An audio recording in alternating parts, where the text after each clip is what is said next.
home in time for a bath, get his Sabbath clothing on, and be ready to go to the synagogue before sunset when the Sabbath began. His mother would be unhappy if he was late. I'll just forget all about what that Jew turned Gentile said, he thought. I should never have gone to that club in the first place anyway. But even though he kept saying to himself, forget it, Nathan, forget it, he could not forget.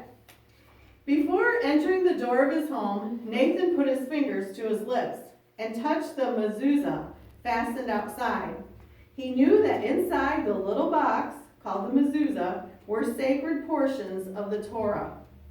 Shalom, or peace, my son, his mother welcomed him. Your Sabbath clothing is ready. Nathan answered, Shalom, mother, I'll hurry.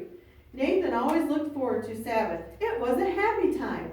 Yet he did wish there were more children in his family. If only he had a brother. Even to have a sister would be better than being the only child.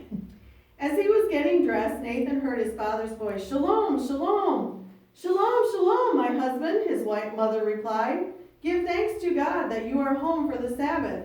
And I'm happy to be home for the Sabbath. I drove long and fast to get here in time.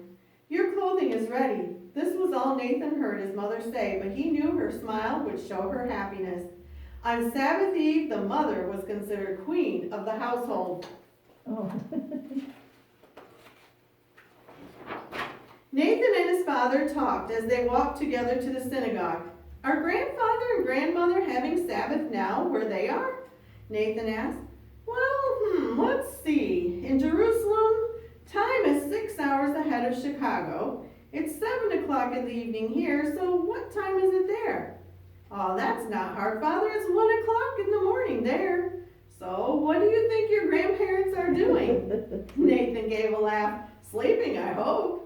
Yes, sleeping, I hope also. Nathan's father gave his son a quick pat. And now, my boy, tell me what you have been doing all week and while your father was away from home on business. Without waiting for an answer, he continued, have you been studying hard and reading your Torah? Nathan did not answer. His father seemed not to notice as he continued, you know, Nathan, without you, I would not be considered a fulfilled Jew. Yes, Father, I know, but I do wish I had brothers. Father frowned, saying, never let your mother hear what you said right now. You should make her feel worse than she does already because she has only one child. While they were in the synagogue, Nathan knew exactly what his mother was doing at home. Standing before a table spread with a lovely white cloth and candlesticks holding long candles, his mother would light the candles just at sunset. Raising her hands a little, she would motion as though welcoming or inviting someone to the table. She was indeed welcoming the Sabbath as she prayed. She would pray for herself and the members of her family. Then she would wait for her husband and son to join her for the Sabbath Eve meal. After prayers at the synagogue, Nathan and his father returned home for the celebration of welcoming the Sabbath. Nathan was glad they still had this in their home instead of in the synagogue. As the two entered their home, they touched the mezuzah and called out in their language, I won't say it because I don't know how to pronounce it, but anyways, it means good Sabbath. Good Sabbath, his mother answered. How beautiful she looked in her lovely Sabbath dress, wearing the pearls his father had given her. Her dark hair shone through the small lace scarf she had on her head. Oh, I'm glad my mother didn't have to get her hair cut off when she got married, Nathan thought. I don't like wigs. There were some Jewish customs, he realized, which his grandparents followed, and his parents did not. Why? He wondered, and then forgot about it as his mother called them to the meal. They all washed their hands 3 times. Lifting a beautiful embroidered napkin, Nathan's father uncovered 2 loaves of bread. He passed a piece to each one. Each murmured a blessing before eating it. Then the mother brought in a whole fish. Cutting off the head, she presented it to her husband because of his being head of the family. He, in turn, presented it to his wife to honor her as queen of the Sabbath. Okay. After the fish, there was chicken broth, then boiled beef and chicken. Oh. All during the meal, Nathan watched his mother's face. In the light of the tall candles, she reminded him again of the Happy Day Club teacher. He tried to forget, but couldn't. He thought, can what the teacher said really be true? Has Messiah come? Did he die on the cross for sinners? Did he rise again and return to heaven? Is he the one who will come to earth and reign as king? Can it be true? Nathan was awakened the next morning by his father's calling. Wake up, my son, wake up. We shall be late for the Sabbath service unless you hurry. Wake up, this is a happy day for Jews. On the way to the synagogue, Nathan and his father walked a little ahead of his mother. This was the way it was supposed to be. Father and Nathan carried yarmulkes, which are skull caps, in their pockets. They would not put them on as soon as they entered the synagogue to show respect for God. Shalom, shalom, they greeted their neighbors as they entered. Nathan and his father sat with the men. His mother sat with the women in another place. During the service, Nathan's father was called to the front to read from the Torah.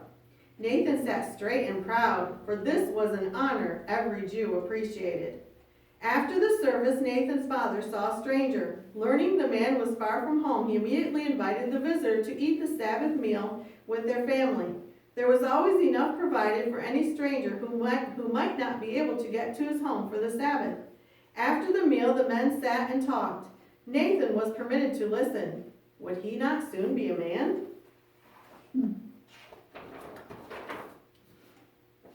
Most of the conversation was about the thousands of Jews who are moving to Israel from many different countries. Hundreds are going from the United States, the visitor declared. Nathan listened as his father told about his parents living in Jerusalem, and then his heart almost jumped out of his chest, it seemed, as he heard his father say, I'm giving serious thought to moving there myself. When his father saw Nathan's excitement, he asked, would you like this, my son? Oh, yes, yes, father. And grandfather and grandmother would really be happy, wouldn't they?